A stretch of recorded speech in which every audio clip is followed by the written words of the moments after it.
भिवंडी महापालिकेमध्ये महापौर आणि उपमहापौर पदासाठी निवडणुकीची प्रक्रिया पुढच्या काही मिनिटातच सुरू होणार आहे। या निवडणुकीच्या प्रक्रियेसाठी सेक्युलर फ्रंटचे नगरसेवक महापालिकेत दाखल झालेत, तर भाजपचेही नगरसेवक दाखल झालेत। भिवंडीमध्ये सेक्युलर फ्रंटचाच महापौर होईल असा विश्वास, असा दावा सपाचे आमदार रईस शेख यांनी व्यक्त केलाय, तर भाजपचे सर्व 22 नगरसेवक आमच्यासोबत असल्याचा दावा भाजपचे गटनेते संतोष शेट्टी यांनी केलाय। त्यामुळे या महापौर पदाच्या निवडणुकीत कोण बाजी मारताय याकडे आता सगळ्यांचंच लक्ष असेल। भिवंडीमध्ये शेवटच्या मिनिटापर्यंत वेगवान घडामोडी पाहायला मिळत आहेत। प्रत्येक नगरसेवकाचं मत हे तितकंच निर्णायक असणार आहे। भिवंडीमध्ये सेक्युलर फ्रंटचाच महापौर होईल असा दावा रईस शेखांनी केलेला आहे, तर भाजपचे सगळे नगरसेवक आमच्या सोबतच असल्याचा दावा भाजपचे गटनेते यांनी केलेला आहे। त्यामुळे आता या निवडणुकीमध्ये उत्कंठा वाढलेली आहे।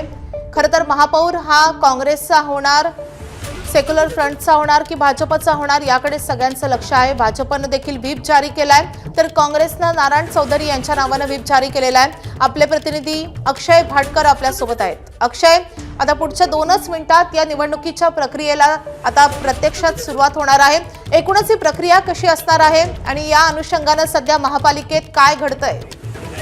महानगरपालिकेचे जे महापौर निवडीची प्रक्रिया आहे, जी प्रोसेस आहे ती 2-3 टप्प्यांमधली आहे। सुरुवातीला 2 दिवस दिले जातात की महापौर पदाचा अर्ज भरण्यासाठी, आणि आजपर्यंत त्याची शेवटची तारीख असते। ती शेवटची तारीख आता संपलेली आहे। त्यामुळे ज्यांचे महापौर पदासाठीचे आणि उपमहापौर पदासाठीचे अर्ज जे आहेत ते सगळे अर्ज आता एकत्रित केले जातील। त्यांची छाननी जी आहे ती करण्यात आलेली आहे, आणि ज्यांचे वैध अर्ज आहेत ते सगळे वैध अर्ज आज पटलासमोर ठेवण्यात येणार आहेत। आता पटलावर त्यासाठीच महापौर पदासाठी जिल्हाधिकारी जे आहेत, ठाण्याचे जिल्हाधिकारी जे आहेत ते पीठासीन अधिकारी म्हणून त्यांची निवड करण्यात आलेली आहे।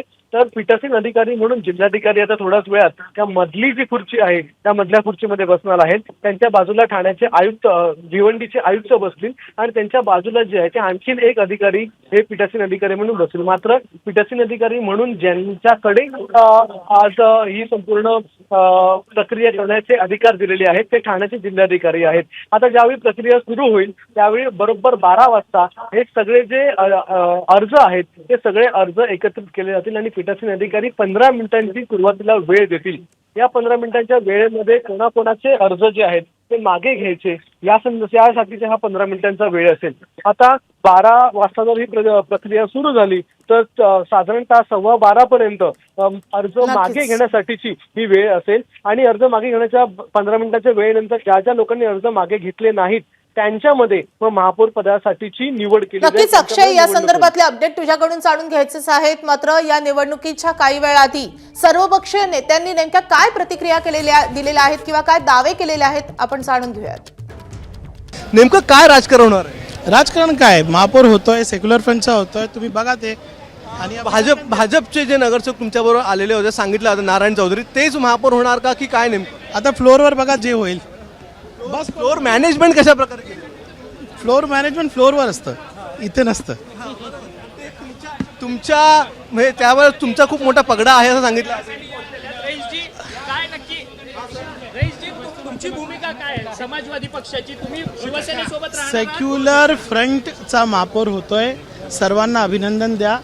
भिवंडीमध्ये सेक्युलर फ्रंट झाला, सेक्युलर फ्रंटचा महापौर होतोय। परंतु तुमचे 6 नगरसेवक आहेत, ते कोणाला पाठिंबा देणार आहेत? ते सगळं फ्लोअरवर बघा, जे होईल ते होईल। शेवटपर्यंत हे कळलं समाजवादीचे नगरसेवक कोणाबरोबर आहेत? तुमचे नगरसेवक सेक्युलर विचारांचा पाठिंबा देणार की धर्मांध लोकांच्या पाठी राहणार आहेत? अपेक्षित आहे की सेक्युलर फ्रंट मध्ये राहतील सगळे। परंतु काँग्रेसने ज्या पद्धतीने विरोध दर्शवलेला तुमचा असं म्हणणं आहे की तुम्ही भाजप शेवट झाली नाही ना, आता फ्लोअरवर कळेल तुम्हाला।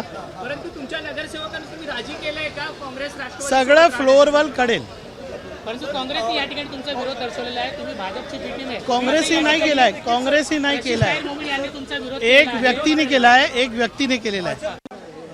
मॅडम, तुमचं महापौर पदासाठीचं नाव आहे, काय सांगा? काय नाही, आता बघू काय होतंय। तुमचं नाव दिलेलं आहे महापौर हो, पण नारायण चौधरी नाराज झालेले आहेत। वरिष्ठांशी चाललंय बोलणं, बघूया आता काय होतं। आपण महापौर बनणार, आपल्याला विश्वास आहे?